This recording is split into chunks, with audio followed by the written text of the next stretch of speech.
Shalom, shalom à toutes et à tous dans le nom de notre Seigneur Jésus-Christ.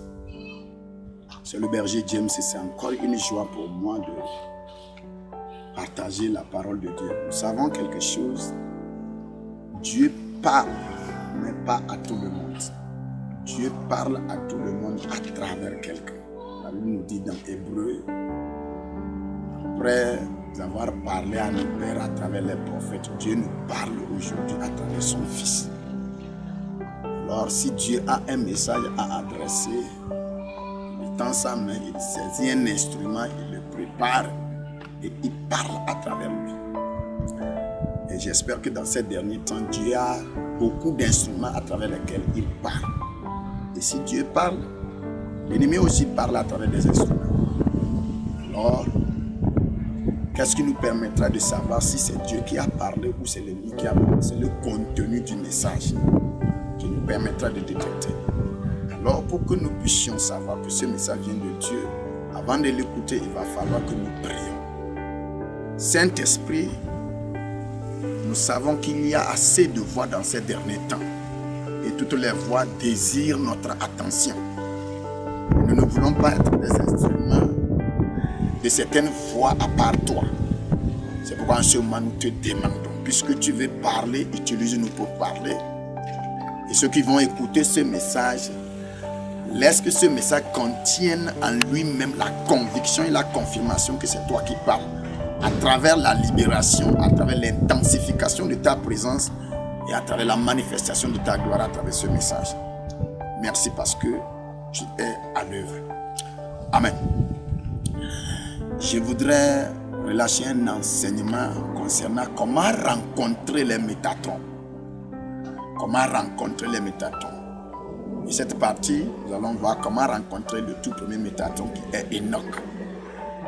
Nous avons dit tout récemment qu'un métatron c'est quelqu'un, c'est un être humain qui a commencé vraiment par vivre une vie normale humaine, mais à un moment donné a été séparé des humains. Il a expérimenté une certaine ascendance spirituelle. À travers sa soif et sa quête de Dieu, il a atteint un certain degré au-delà des anges, au-delà de tout ce que Dieu a créé, jusqu'à ce qu'il a atteint une certaine dimension d'illumination. Il devient en quelque sorte comme un miroir à travers lequel Dieu peut se mirer, ou un miroir à travers lequel le monde peut voir exactement Dieu. Donc, Métatron, c'est une classe. Et nous avons dit que certaines personnes ont atteint cette classe-là. Et dans ces derniers temps, ces personnes-là vont retourner envahir la terre. C'est comme si, avant que Jésus-Christ ne puisse se manifester, il a fallu la manifestation d'Élie. Élie est venu avant que Jésus-Christ ne se manifeste. Élie est venu à travers Jean-Baptiste. Alors, puisque dans ces derniers temps, Jésus-Christ est revenu prendre l'église, avant l'arrivée de Jésus-Christ, nous allons voir l'arrivée des précurseurs, c'est-à-dire l'arrivée des métatrons. Ces métatrons auront pour objectif d'introduire dans le corps de Christ, d'introduire dans l'humanité les caractéristiques, les méthodes, les stratégies à travers lesquelles nous allons sortir d'une dimension humaine et atteindre une autre dimension humaine. Alors, le Saint-Esprit, à travers ce message-là, veut nous enseigner comment rencontrer Enoch. Le code qu'on peut taper pour rencontrer Enoch. Vous savez, la Bible dit que Enoch a vécu 65 ans, il a eu des enfants. Donc, il a vécu une vie normale comme tout le monde. Il avait une femme, il a eu des enfants. Mais quelque chose s'est passé dans la vie d'Enoch à un moment donné, peut-être par analyse ou peut-être par transfert du message de Adam, c'est-à-dire de la bouche à l'oreille. Il aurait su qu'il y a un être suprême quelque part qui a pour intention de rentrer en relation avec l'homme. Et probablement, Enoch a commencé par chercher la face de Dieu. Il est le septième depuis Adam et le chiffre 7 est le chiffre de la perfection. Donc ce que Adam n'a pas pu faire, le septième Enoch pourra le faire. Et puisque Dieu a créé l'homme, Adam, pour qu'il puisse rentrer en intimité avec lui, et que Adam n'a pas pu vivre toute sa vie dans cette vision, alors Enoch sort maintenant et permet ou réalise ce que Adam n'a pas pu accomplir. Mais qu'est-ce qui a été le code secret d'Enoch? Et c'est ce code-là, si nous tapons dans ces derniers temps, nous allons rencontrer Enoch. Et aujourd'hui, à travers ce message-là, tu vas rencontrer Enoch. Je vais te diriger dans une prière où tu vas expérimenter Enoch. Quel est le code d'Enoch? Ce qui distingue Enoch des autres, c'est l'amour pour Dieu. L'amour pour Dieu. Si simple comme ça. Vous savez, Satan veut prendre la place de Dieu. Alors, si Dieu a tant aimé le monde qu'il a donné son Fils unique, effectivement, Satan aussi va manifester en quelque sorte un certain amour. Et il va manifester cet amour-là pour le monde entier, tout comme si Satan aime tant le monde entier. Voilà la raison pour laquelle lorsque Satan, il voit que tu veux te rapprocher de Dieu, il fait tout et tout pour te présenter quelque chose qui va attirer en quelque sorte ton attention. Voilà la raison pour laquelle c'est un peu difficile dans ces derniers temps pour nous d'atteindre Dieu. Pas parce que Dieu ne veut pas que nous l'atteignions, mais il y a assez de choses tout autour de nous qui cherchent notre attention, qui nous interpellent. Et nous tournons nos regards vers ces choses-là. Or, nous pouvons seulement atteindre Dieu à travers l'amour. Nous pouvons l'atteindre seulement à travers l'amour. Le moyen par lequel nous pouvons atteindre Dieu, que Dieu lui a créé, l'a mis à nous, c'est l'amour. La Bible dit Dieu est amour. Alors, il a inséré dans l'homme quelque chose qui est responsable de la production de cet amour-là. Romains 5:5, on dit, l'espérance ne trompe pas, car Dieu a déversé dans notre cœur l'amour à travers le Saint-Esprit. Le Saint-Esprit vient pour ressusciter cet amour-là. Jésus-Christ est venu pour instaurer et établir l'amour. Le Saint-Esprit vient pour allumer cet amour-là. Alors, l'amour pour Dieu, dans ces derniers temps, si un homme décide de se débarrasser, surtout un chrétien, se débarrasser des choses de Dieu, de l'affection des choses de Dieu. Aujourd'hui, nous allons à l'église parce qu'il y a la guérison, il y a la prospérité, il y a la santé, il y a la victoire, il y a la domination. C'est bon, ces choses ne sont pas négatives, mais en quelque sorte, ces choses finissent par attirer notre attention et détourner notre amour sur ces choses-là. Ce sont les choses de Dieu. Mais une chose de Dieu sans Dieu de la chose-là devient dangereuse. Alors, c'est un peu délicat dans ces derniers temps. Nous risquons de nous tromper parce que nous allons nous attacher aux choses de Dieu croyant que nous aimons Dieu. Aimer une chose de Dieu n'est pas synonyme de aimer Dieu de la chose. Alors, pour vraiment rencontrer Enoch, il va falloir vraiment que nous créions en nous ardemment une flamme intense de l'amour pour Dieu. L'amour pour Dieu. Une vie où même si nous n'avons pas ce que la Bible a promis, nous continuerons toujours à chercher Dieu. Notre satisfaction ne sera pas ce que Dieu nous a donné, mais notre satisfaction sera ce que Dieu est pour nous. Alors c'est cet amour-là qui nous arrachera des choses de Dieu et nous connectera à Dieu. Et ayant en quelque sorte un point de départ de cet amour pour Dieu, l'amour de Dieu qui nous guide à vivre pour lui, l'amour pour Dieu, automatiquement nous sommes en train de taper le code d'Enoch. Et lorsque Enoch pressent en nous ces germes de l'amour de Dieu, l'amour pour Dieu, Enoch va se manifester parce qu'il y a certains codes, il y a certaines choses que Enoch doit nous transférer. De la même manière dont il y a certaines choses que Élie a fait en Jean-Baptiste pour Jésus-Christ, c'est la même chose que Enoch doit arriver dans ces derniers temps. Les chrétiens doivent rencontrer Enoch pour pouvoir recevoir le complet de cet amour pour Dieu. Enoch a toujours un message à nous accorder, un message à nous donner, un secret, un code à taper. Je ne peux pas te donner ce code-là parce que je ne suis pas l'initiateur de cet amour pour Dieu. Enoch a été le premier. Il est le père des amoureux pour Dieu. Et nous devons déclencher quelque chose à nous, ce qui va attirer Enoch à se manifester.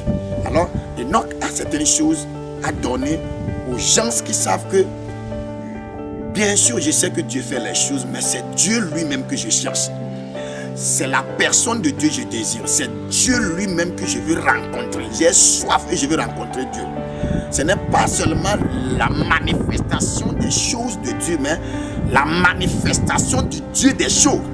Et c'est ce que l'Église a raté dans ces derniers temps. Et voilà la raison pour laquelle nous sommes challengés par les autres forces et les autres religions qui ont en quelque sorte les choses aussi de Dieu. Satan n'a pas créé une puissance. Satan a la puissance de Dieu et il a corrompu cette puissance-là. Alors c'est avec Dieu que nous pouvons changer les choses. Et je voudrais que tu comprennes ardemment dans ces derniers temps que Enoch, là où je suis en train de parler, est là comme Métatron pour pouvoir te transférer quelque chose. Maintenant, c'est comment nous pouvons rencontrer Enoch. Enoch a marché avec Dieu. Il a été transfiguré dans une autre dimension. Et Enoch se trouve dans une ville. Cette ville-là, elle a un nom. Et nous devons rentrer dans cette ville-là. La ville-là a pour nom Jésus. C'est une ville. C'est pourquoi la Bible dit en mon nom. Ce n'est pas avec mon nom. En mon nom, vous chasserez les démons. Lorsque tu es dans la ville où Enoch a marché avec Dieu et il est à l'aise, c'est-à-dire Jésus-Christ, c'est en quelque sorte l'image du jardin d'Éden. C'est en quelque sorte l'image de la nouvelle Jérusalem. Là-bas, tu vas rencontrer Enoch. Et je voudrais te diriger dans une petite prière. Une conduite spirituelle, une ascendance spirituelle où ton âme va expérimenter Enoch là où je suis en train de parler. Maintenant, prends ta main droite et mets tout gentiment sur ta poitrine. Et si tu l'as fait, s'il te plaît, respire un peu. 3 fois.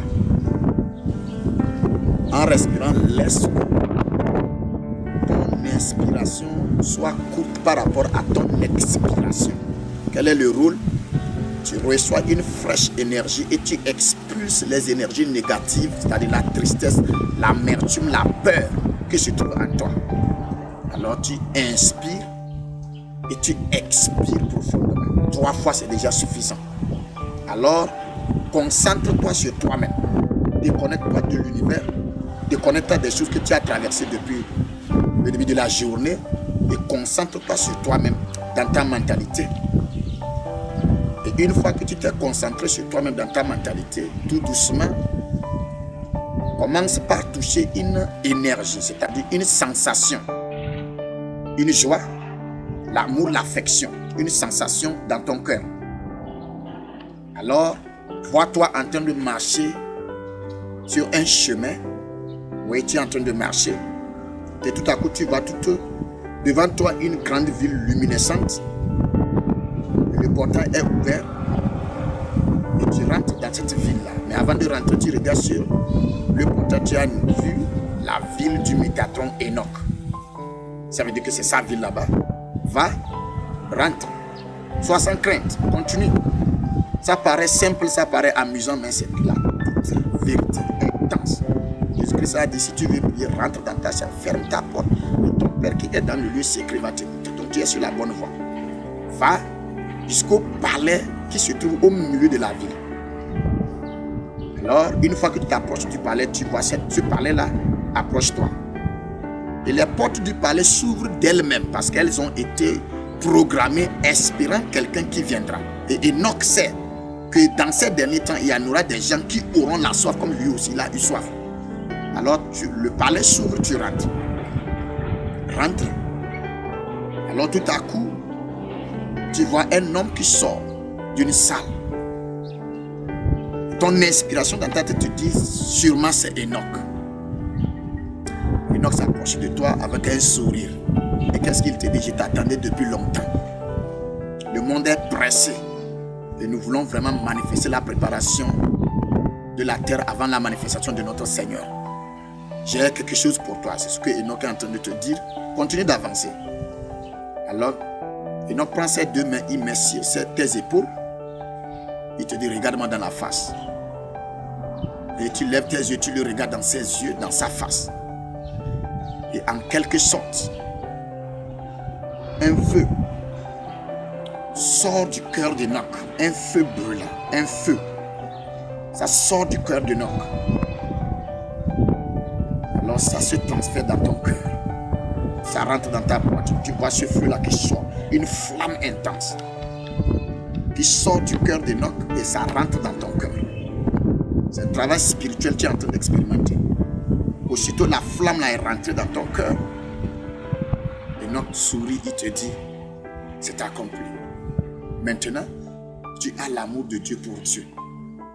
le monde n'arrivera plus à te distraire. Le monde ne pourra plus t'arracher dans ses griffes. Va. Beaucoup de personnes t'espèrent. Et va faire ce que tu as vu et tu as reçu ici. Et tu sors du palais, tu sors de la ville. Immédiatement, tu ressens une joie intense. J'ai rencontré Enoch. C'est simple, mais s'il te plaît, à partir de maintenant, tu vas trouver que à chaque fois que tu te trouves dans une situation où il faut choisir Dieu ou les choses de Dieu, tu auras la force de choisir Dieu. Parce que Enoch a allumé la flamme de l'amour pour Dieu en toi. C'est simple, mais c'est très puissant. Enoch a allumé la flamme de l'amour pour Dieu en toi. Ton cœur est enflammé. Jésus-Christ a dit dans Luc chapitre 12, verset 49. Je suis venu jeter un feu. Qu'est-ce qu'il a désiré? Que ce feu-là soit allumé. C'est le feu de l'amour pour Dieu. Il est venu allumer. Il est venu jeter. Et Enoch, le Métatron, t'a contacté. Et dans quelques temps, tu vas commencer par voir que les gens vont voir Dieu à travers toi. Et Dieu va se mirer à travers toi. C'est une prière puissante que tu as expérimentée. Saint-Esprit, je demande que ta présence s'intensifie tout autour de cette personne qui a expérimenté cette prière-là. Protège ce précieux cadeau qu'il a reçu de la part d'Enoch. Et dans peu de temps, nous allons envahir ce monde-là. Nous allons transformer les gens. Nous allons arracher les gens dans les griffes du monde. Nous allons les reconduire dans le palais de notre Dieu. Car Dieu est sur le point de se manifester. Et ça sera nous qui avons l'amour pour lui, qui allons l'accueillir. Je bénis cette personne-là qui a expérimenté cette prière-là. Va, tu es richement béni. Shalom.